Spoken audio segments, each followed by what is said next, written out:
Welcome to Diasporaa, the show where we share the remarkable stories of immigrants from the Indian subcontinent. I'm your host, Aditya Mehta. Each week, we sit down with individuals who have made the journey and explore their experiences, their challenges, and their triumphs. We delve into their unique perspectives on adapting to a new culture while staying connected to their roots. Today, we are joined by Divya Dias. She is originally from Mumbai or Bombay, like I am. She studied game design in Vancouver and has been creating stories for video games since 2013. It's a very unique profession. This is her second innings in Vancouver, where she, until recently, was working for Amazon, and we'll go into that a little bit later. I know Divya as she one day just showed up for a diaspora event. So I used to have these meetups for newish immigrants in Vancouver, and we had it was a biryani party at my house, and she signed up for it and showed up, and 5 years later we're still friends. So with that, let's dive into this week's conversation. So Divya, thank you for making the trip down here. You're welcome. How was the border? So, I've started a new experiment where I try to make men touch pink things because I think touching pink softens you up. And I have this little Powerpuff pouch, like Powerpuff Girls, that's pink and Okay. glittery. And I put it in the Yeah. baggage conveyance. And while taking out the other bags and stuff, like he also took that out. And I could see him, like, for that moment, he softened up a little. He gave me a smile. Interesting. There was another man on the bus who wanted a pen. And I gave him a pink pen to fill the border form with. And when he did that, I could see him also smile. His demeanor went from, hey, you, to hello.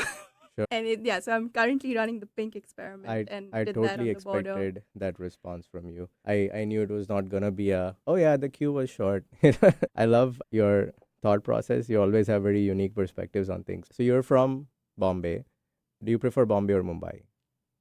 I prefer, honestly, either is fine. Yeah. When I speak Marathi, I say Mumbai, but otherwise I say Bombay. And my audience already knows the story about the two names, and I tend to ask people if it were a city in the US, what would it be? But with Bombay, because so many guests are from there, it's kind of been done to death. But if you were, so I'll have a different angle to this question for you. If now you've lived in Vancouver and Bombay, what is a common trait between the two cities, or is there one? There are a lot of common traits because in both places, you have a city vibe, you have the rat race, you Yeah. have a divide between the rich and the poor, you have people worrying about where they're going to go on a holiday and what they're going to spend things on, and then Okay. worry about work. Okay. But it's like you go from worrying to another set of worrying to worrying on a holiday to even worrying on hikes. I've seen people be worried about their food and be worried about the time when they've come to experience nature on a hike. So Yeah. it's very similar. The worry vibe is definitely in Bombay as well. It Like is so everybody's always much. stressed and rushing somewhere. So so you're a Christian Yeah, and a and Hindu. I'm both. oh, you are both. I thought you're just Dias and not Divya. So tell us more about the Christian population in Bombay and just the subculture that there is with like the Bandra Christian vibe for our guests who don't know that there is a sizable Christian population with its own very like nuances in Bombay. So I'll take you to a party where there are kids who are as young as 4 years old, and there are adults who are as old as 70 years old, and there could be around 20 to 50 people in this party. It's someone's birthday. There is an entire roast piggling. There's a lot of meat dishes, and there's somebody who's playing the guitar, singing songs like You Are My Sunshine, What a Wonderful World, a lot of 1940s songs, a lot of Elvis Presley, a lot of Harry Belafonte, and people wearing dresses, people having wine, people, even in some cases, smoking cigars.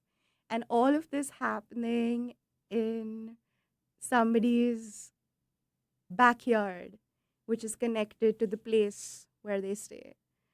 And this is happening in Bandra. Yeah. And that is the Catholic community of Bandra. Always singing, always laughing. Like my dad and I would sing songs to each other all the time. Yeah.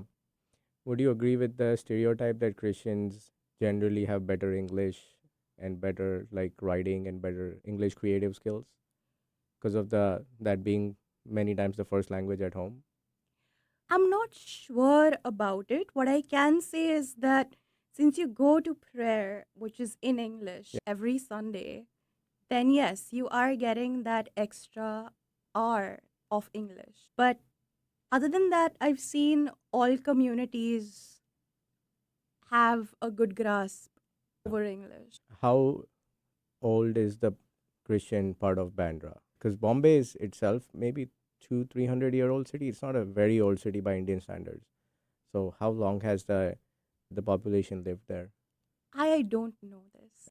Probably longer than the rest of the city is what I'm guessing at. Probably, Yeah. but I am not sure about this. And is the Portuguese influence still pretty strong in the community, or is it getting kind of diluted now after all these years of India being independent? I've seen, honestly, a strong European influence in both Mumbai and Goa when it comes to saying, please, thank you, you're welcome, sitting a certain way. I was educated with which hand to use the fork, which hand to use the knife, which Sure. hand to use the spoon. I was also taught that there are all these different sorts of spoons that one can use. That doesn't seem like a very Indian thing to be Sure. taught. Yeah. Seems like very European. Yeah, that makes sense. Is your last name also of Portuguese origin? It is. It is. Yeah. It comes from Diaz. Okay. Oh, Diaz. Okay, that makes sense. You were talking about. I have one more funny thing, Sure. quirky thing to share. My family, Diaz, actually has their own coat of arms. Wow. Yeah. So you're like a Lannister. I would rather be a Stark. Sure. That's a Game of Thrones reference for those who didn't know. So I was gonna ask that you talked about the rat race. Do you feel like the immigrants who come from India, they're not able to adjust out of this rat race mindset? Because India is very competitive. There's a lot of competition for jobs and for everything. And I feel sometimes that degree of competition is not necessary when you live in Canada. But I feel people are just so caught up in it and they have so much. That's just how their default wiring is, that they're hyper competitive even for Canada. Do you feel that way? I think being in Mumbai and being in Canada both have their own challenges. I think that the people you surround yourself with are very important to give you a good mindset of those challenges. And what happens is that I think ethnicity is a card. You know that as an Indian, if you walked in saying that I have studied engineering, people are likely to think you're a good engineer because you're Indian. If you maybe go and you try to perform in a play and you're like, I am Indian, they wouldn't give you that stereotype, Sure. right?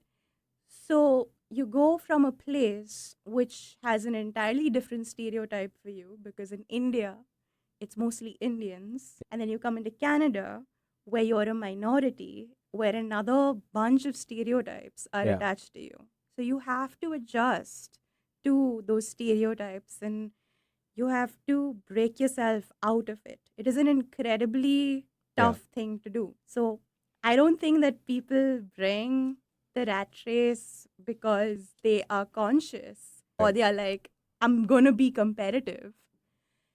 You're surviving through these immense changes that are happening to you Sure. in the best way that you can.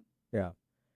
Did you feel that many Canadians are not aware of how diverse India is, and for them, the Punjabi is the dominant impression of how Indian people are? I felt that when I went in 2018, people didn't know that there's people who don't.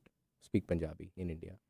Okay. So I will say that when people say an Indian woman who is without a husband, who has come here on her own, Yeah. and she is not a narcissist, people are surprised because people expect me to lean on them as an Indian woman to get certain things done.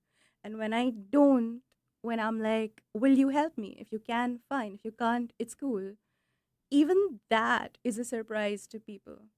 And Okay. of course, when I speak great English or when I go into a space and I own it, I can totally see people get surprised. Even Sure. Indians get surprised, right? And yeah, so this thing of have you come from the interiors? Have you come from the city? What's your exposure? What media have you consumed? People change based on that. And yes, people don't expect that there's this much variety in the Yeah. people in India. Yeah. I get what you're saying. I would have people greet me like in Punjabi, they would say Sat Sri Akal, and being a Bombay Gujarati, I didn't know what the response to Sat Sri Akal is. So I would just stare at them and they're like, I just said hello to you. I said, yeah, but I don't know how to say it back in Punjabi. They're like, but you're Indian. I said, yeah, but I'm not Punjabi.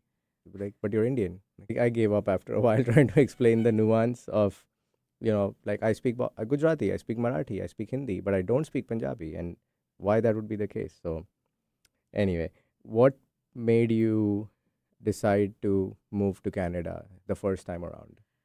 My mom passed away. Yeah, I love my Indian family, but I also wanted space alone to think and yeah, to grow. So yeah. I moved to Canada.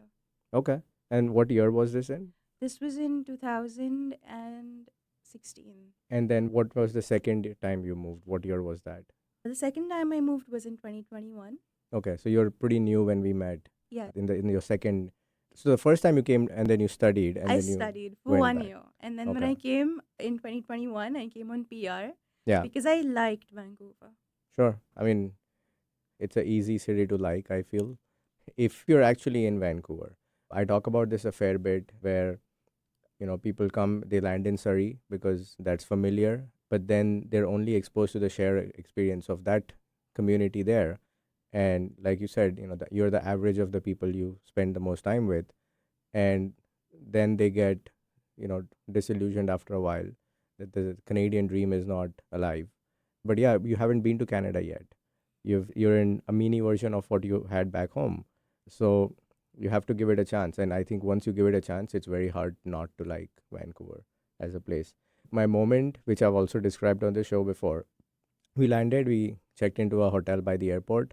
I opened the curtains and I saw the North Shore Mountains. And they had some, residual snow on them from April. It was the most beautiful blue sky I had seen. That in Bombay, you see that twice a year after the rains or something. But you would generally have to go to Kashmir to see that kind of blue. And I saw it and I just knew I was in the right place. So the first time and the second time, what was easier the second time? Because you had already lived here once, or was it actually not easier? It wasn't because the first time that I stayed here, I stayed with my aunt, my mom's best friend. And honestly, it was a mini Bandra. Yeah. Not just mini Punjab, mini Bandra. Yeah. Exactly. And when I moved the second time, I did so on my own. So that's when I really felt everything. Yeah, that makes sense. We had a plan to move to the States. We spent all year preparing for it and it fell through because my visa didn't come through in 2017. And then so we said I'm bent on leaving Bombay. So I'm going to look at Canada, and our PR took 3 weeks at that time because it wasn't quite the craze yet. But then when we came here we had no plan. The plan was to leave Bombay and not actively come to Canada and Vancouver, and this is what we'll do. So I totally get, and that uncertainty can be daunting. And we put additional pressure on ourselves because we said we're not going to compromise our quality of life and standard of living. So we were in downtown from the day one. We had a Right. car from the first week.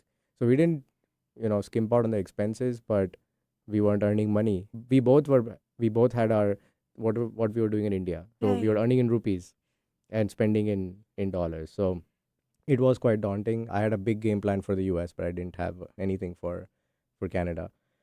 So the second time when you came in as a PR, how painful was that experience, or from like just the paperwork, the complexity point of view? It was incredibly painful, and I'm sure that you with your family would have felt it even more because you Yeah, had to take care of like all of you. I just had myself, but it's hard seeing all the taxes in two places, yeah, assets yeah, in two yeah. places. It's tough, and the Canadian immigration website is very helpful, but I wish that they hired a UX designer to simplify Right. the process and prioritize and organize things Yeah, based on what a user is expecting and goes yeah. through. No, Yeah. that makes sense. I had to do applications for two people, but I also had an assistant to help me out. So in that sense, and she did a stellar job. PR in 3 weeks, right? Like but but yeah, it was daunting for sure. And I think my expectation from government websites is very low, because you've lived in India. If you've ever applied for a passport on passportseva.com, right? Like it's painful, right? So I get that. Okay, so let's take a short break now, and when we come back, I want to talk about your kind of first experiences when you moved here and how those first few weeks and months were like. So we will be right back after these messages. Welcome back to Diasporaa on KKNW, where we share interesting stories from first generation immigrants from the Indian subcontinent. Today, we are talking to Divya Dias, a friend of mine from Vancouver, and she's a video game story designer. And you saw some of those stories telling skills come out in the first segment. So, once you landed in Vancouver the second time, because you didn't come into a protected environment, you came by yourself. What were the first few days like? Any notable something funny that happened, or some misunderstanding due to the different language or culture? Any such stories that you can share? I came into Canada on my own, yes, but I connected with this fabulous person who was going to be a flatmate of mine when I came into Oh, I thought you were Canada. going to mention my name, but never mind. Go ahead. Aditya, you're fabulous too. Go ahead. Yeah, this fellow, his name is Dwight. He is Oh, yeah. part Ukrainian, part Métis, and he was a bro, like rock solid from the get go. Whether it was what do I need, whether it was creating a steak meal for us, cooking salmon, I remember this and story now that you mention it. and I'd never done that in Mumbai. Of course. So this was Yeah. definitely new. And he has a beautiful dog called Odin, Sheltie. Okay, so that's interesting. How did you meet him? Met him online, did a video call, and seeing him and seeing the dog and feeling like just the warmth and friendship that was Yeah, coming from there, decided to take a chance on it. that's good. Yeah. Because, like I was saying earlier, most immigrants, they come in, they meet other new immigrants. They don't usually meet someone who's everyday Canadian, been here their whole life. It's just a different group of people, I guess. They hang out in different circles, I guess.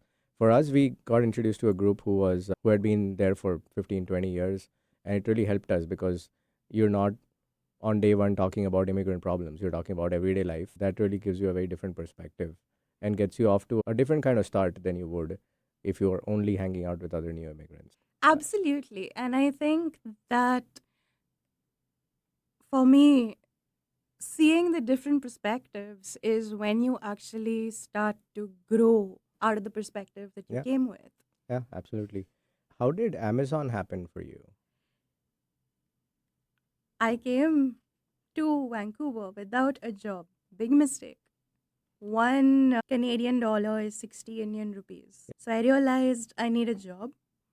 I started looking for a job and I started writing to human resources people and different people from companies all over North America, anyone who would take somebody from Vancouver with a permanent residency. And Amazon Games got back to me, and I asked them what they needed from my end. I did the written test, and I saw what the people needed that were going to be studying the test. And at that time, I was thinking, what is the next step? Who are the people at this next step? Who do I need to be able to convince that this job is something that I'm going to be good at? Sure. And then what happened was I got all the way through the written test, through everything. The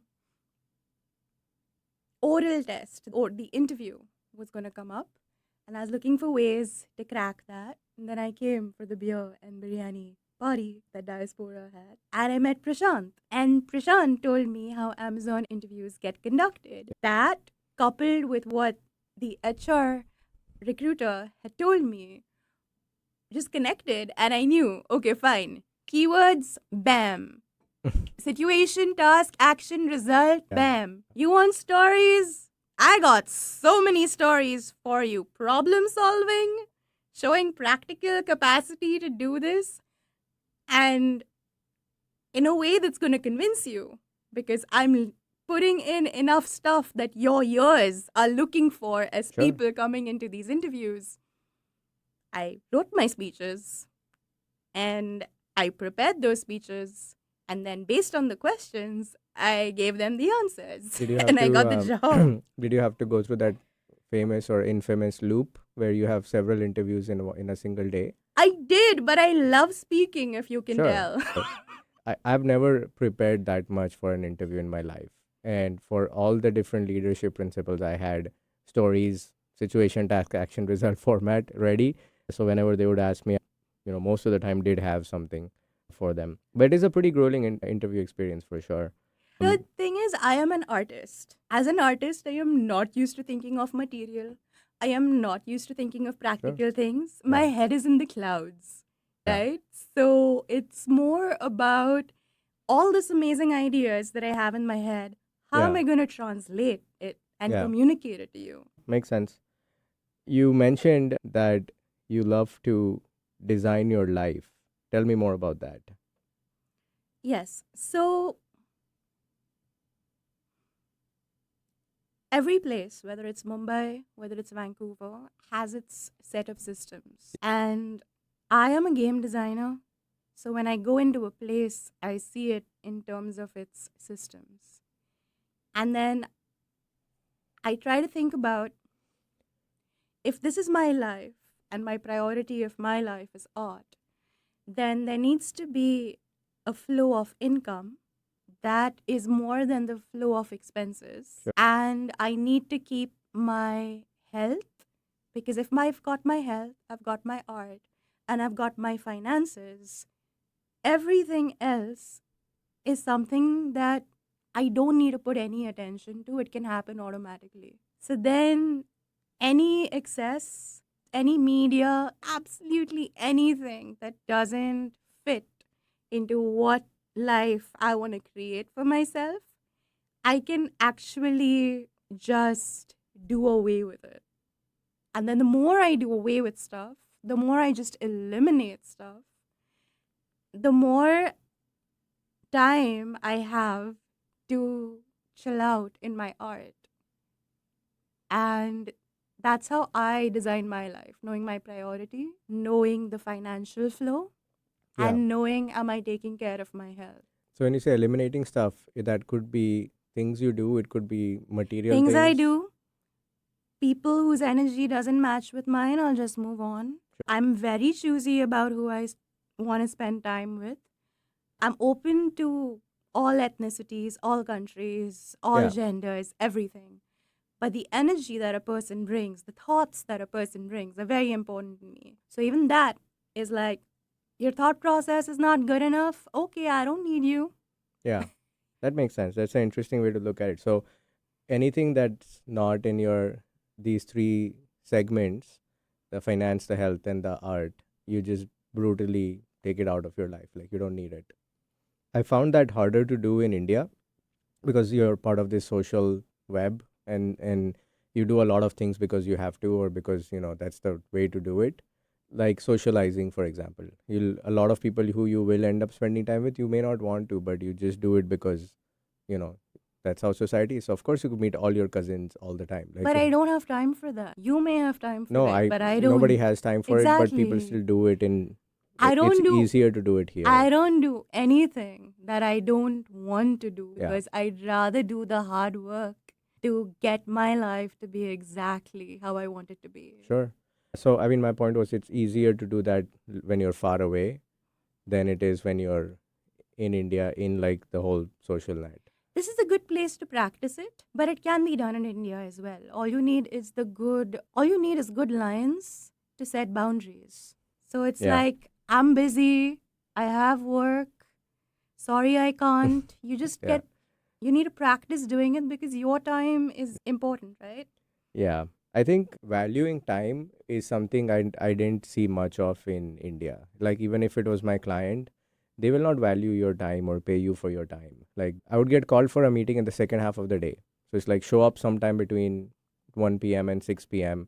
and I'll see you when I'll see you. Like, so I'm on the same page as you are. Like, I love that the life I live here is of my choosing to the fullest degree. Where I live, what I drive, what I wear, what I eat, who I spend time with. So that's definitely very valuable.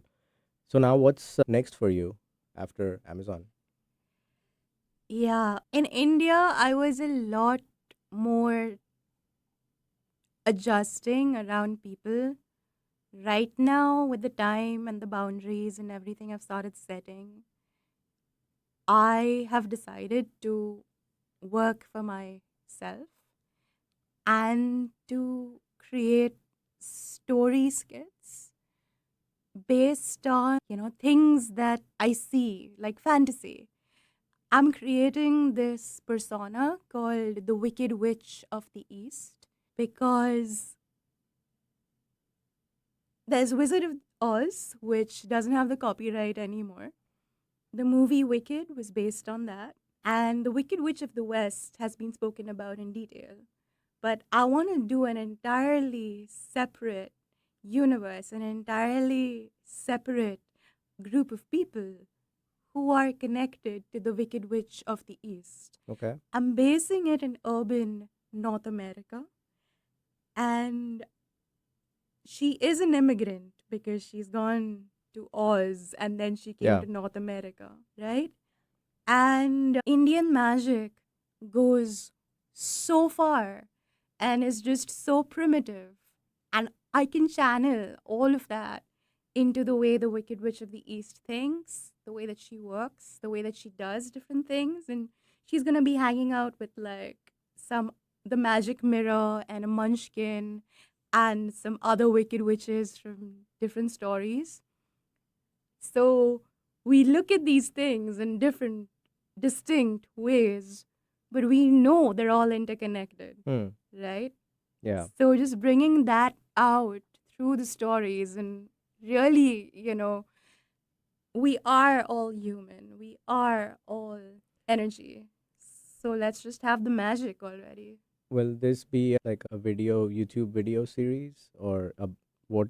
What? How will one consume this content? It will be a YouTube video series. Okay. And is it like animated, or is it I illustrated? will be acting all the roles because Okay. I am Wow. very inspired by the oral tradition of storytelling, Yeah. where the high priests and the high priestesses used to take the, you know, take people to this new land and make them think in new ways through the stories they were enacting. Very cool. So you'll act all the different roles out. And when do you think you'll have the first video out, or is it I already out and I don't know about it? It's not out yet. I am working on getting video and visual correctly. It should be out on the 1st of July. Okay. We would love to share it on our channels as well. Thank you. I'm gonna go back to life in Vancouver. So for our listeners who don't know, I used to run a platform called Diasporaa, and it had at its peak, I'm gonna say, about 5,000 members spread across 24 different micro communities. We did over 150 odd events, meetups, online, offline during COVID, whatnot. And it was a passion project for me to help other new immigrants settle in. How was your experience from a user's side? And I know you already talked about meeting Prashant and how that helped you out. So what was the experience and what were the tangible and intangible benefits that you got from the platform? Being an immigrant is difficult. It's great to know other people who are going through the same difficulties. Basically, that because just not being alone in, oh hell, this just happened to me. Yeah. Beyond that biryani meetup, were there any other events you attended? I organized a meetup for you if The you games remember the one. board games one. Oh Yeah, yeah. we had I like totally forgot about it. That was a very good event. That was so much fun. We got the 40 something 41st floor, the games room, and then we had all these people playing games. So yeah, I do remember that. It seems like a long time ago, but great. I think you still have those board games yeah. on you. Good stuff. Okay, so at this point, let's. One sec. Yeah, Public service announcement. Never say no to free board games. yeah. Especially if you've Yeah. got them from an event you just ran. Yeah. I mean, I didn't even know that there were so many different types of board games. Like, I was blown away by the variety of games and how all the different rules played and whatnot. So, on that note, let's take a short break. And when we come back, we'll talk to Divya about her advice for new immigrants trying to make it in a new country. So, stay tuned, and we'll be back after these messages. Welcome back to Diasporaa on KKNW, where we share interesting stories of first generation immigrants from South Asia. We're talking to Divya Dias, a friend of mine from Vancouver, who's been kind enough to drive down here for this episode. And she was just talking about how what her new project is going to be, very intriguing stuff. So I hear a lot about new immigrants in Canada kind of struggling to get settled in and how I think the country's kind of made a mistake on letting a lot of people in a very short time. What advice do you have for someone who's coming in today, when this huge amount of immigration has already happened? And what would you suggest them to do to get to a head start and not to struggle like we spoke earlier about? So I think the main thing is resilience Yeah. because you don't know what problem you're going to face. And I think coming over here, either with family, with somebody you love, or really, really enjoying your own company is something that you need to do because it's not easy to make friends. Yeah. I think the older you are in life, the harder it is to make close friends, right? Because you have a more developed personality, you have more preferences of who you want to be friends with and not, versus when you're 4 years old in kindergarten. But beyond that, because when you are a minority, depending on who interacts with you, they may see you in different ways in which you're not used to being seen. So you may be used to a certain sort of like friend set or a certain sort of perception of you in the other country. In this country, it's going to be different. Sure. Everybody has their own communication styles. Sure. Everyone has their own styles of affection, of getting something done, of expectations. And if you don't have a good emotional grounding, just your brain gets destroyed so many times that it could destroy you. And that is what you really need to take care of. Yeah. I found that when I took the onus upon myself to reach out to people, because, in Bombay, I've lived there my family's there for 4 generations. We're locals, like as many people are local here. We don't proactively reach out to a new immigrant and say, hey, welcome, how do I help you? But so why would I expect anyone here to do that for me? So my wife and I realized that we have to have diverse sources of where we meet people. So we joined the board of trade. I had the London Business School Alumni Association. I was on a couple of startup advisory boards. I was on a nonprofit advisory board. But I noticed that for all that cliquey reputation that Vancouver has, when I reached out to people, I almost always got great response and support. So you had two advantages coming in. One was that you had somebody like your wife, you and she were in the same boat. The other thing is that you came in with a certain amount of wealth and status that you were able to translate into this new place. Not everybody has that. So, my answer is for anybody who could be coming in, no matter what your cards, understand that you're going to be clashing with different styles. Understand that initially it's going to be difficult, and you need to be able to be your emotional rock or have an emotional rock with you because it gets tough. Yeah, I didn't come in with a lot of wealth, and most people in this part of the world don't know my family background at all, that I'm from a business family or whatever. But that influenced my approach. So it indirectly benefited me, I think. It was more about just having the exposure of having lived in different places in the world, and having lived in North America before was an immense advantage. So, Right, so I could drive from the first day, right? right. I didn't have any of those challenges where I didn't know what a credit score is. I didn't know how life works in this part of the world. So I think more than the wealth and status in a direct relationship, it was the exposure that those things facilitated, which were immensely beneficial. I appreciate that. I think that those also are advantages.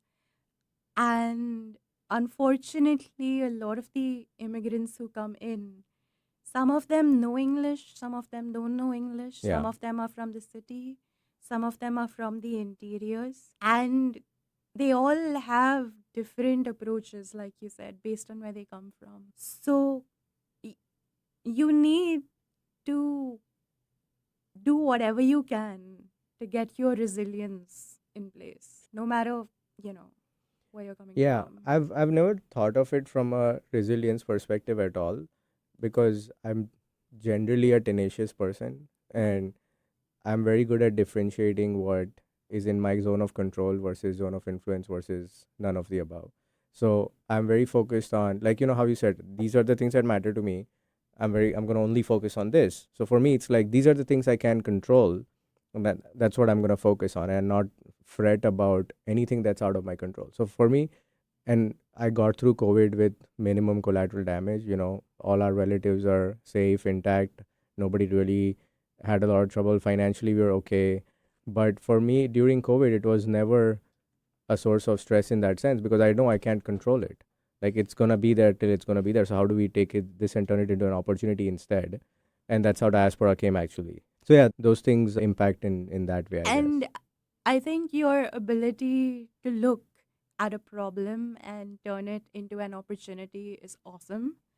And that's an amazing approach and advice to Yeah, also give to new immigrants. I have a cooling off period first. So within a span of 2 weeks, I was laid off. My wife and my son, who was 2 months old at the time, were stuck in India, and for we didn't know how long. I didn't think it was going to be a 2 week lockdown. I knew it was going to go longer.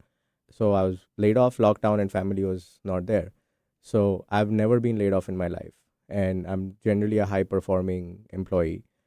This was just a unique situation where I think the founders of the company, it was a small startup. They probably got spooked that, with all the uncertainty, and I was the number three in the company. They maybe thought they don't need a expensive employee at this point. So I've said till the this date, I'm going to mope around, and why did this happen to me? Blah blah blah, whatever, right?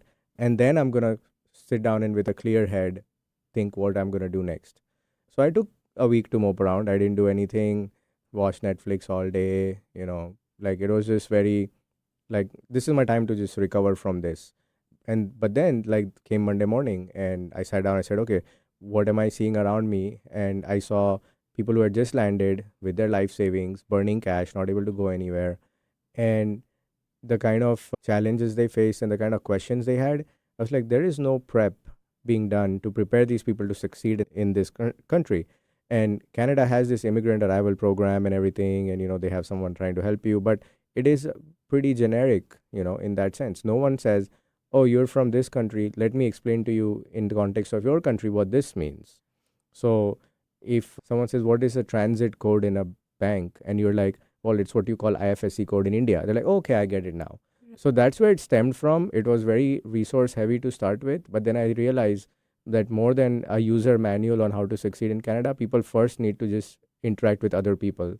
And that has this network effect of shared experience, which will be way more powerful than any kind of user manual I make.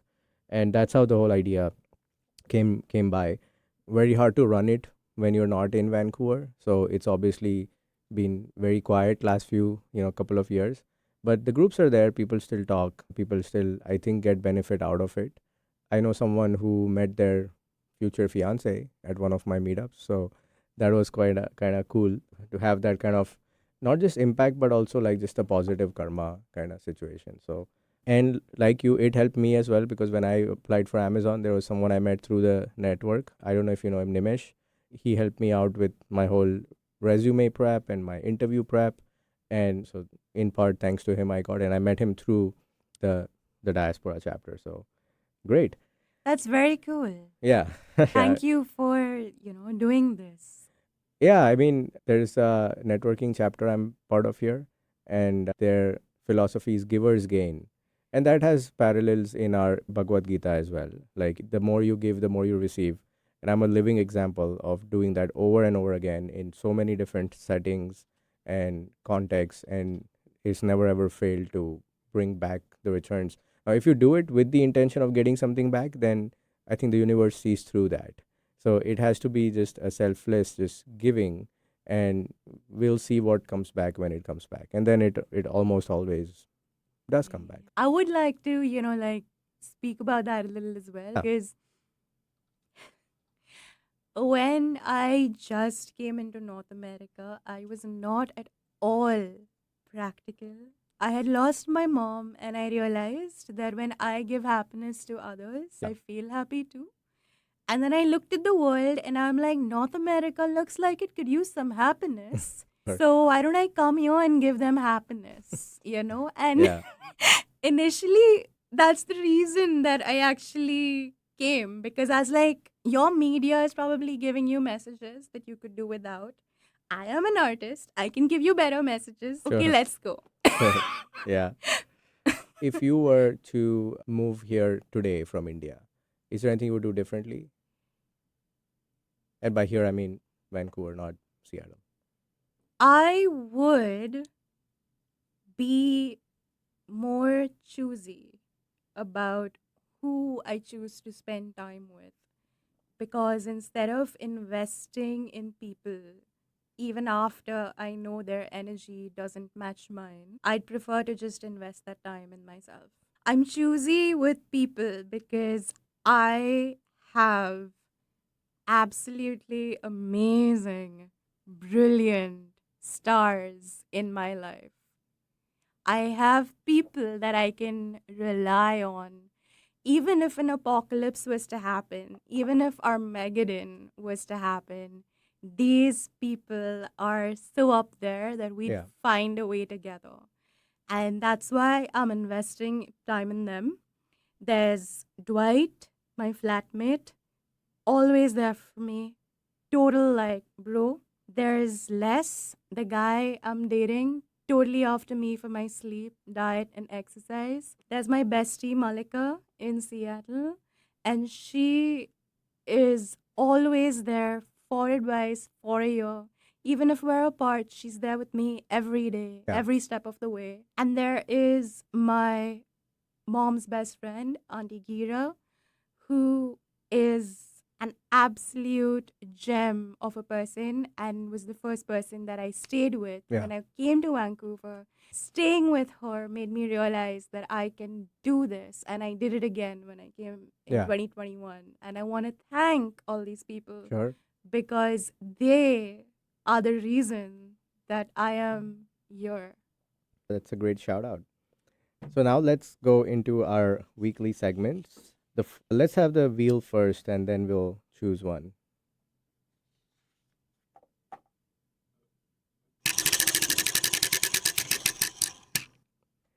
So this one is called commercial break. India has really great TV ads, and most people I know have a favorite TV ad or like something nostalgic from when they were growing up on TV. Do you have a favorite Indian TV ad? There's a 5-star ad that really applies to the world right now, which is basically there's this fellow who's looking for his lost dog and he keeps searching the place, running around. Where is the dog? And there are these two guys who are having a 5-star Yeah. and they don't bother. They're near the car, they don't do anything, they just stay where they are, right? And the car is theirs. Yeah. They're not driving to look around and find the dog. Few minutes later, the dog comes out from under the car. Had they done something with the car, the dog would be dead. And that's the ad. Sometimes all you need to do is do nothing. Do nothing. So more context for our listeners. 5-star is a candy bar in Yes, India. it's a candy bar and yeah. you munch it and then you You- just have some good times. I'll look for that ad on YouTube and put a link in the show notes so we can share it with everybody. I think we have time for another of our weekly segments. So can we spin the wheel again?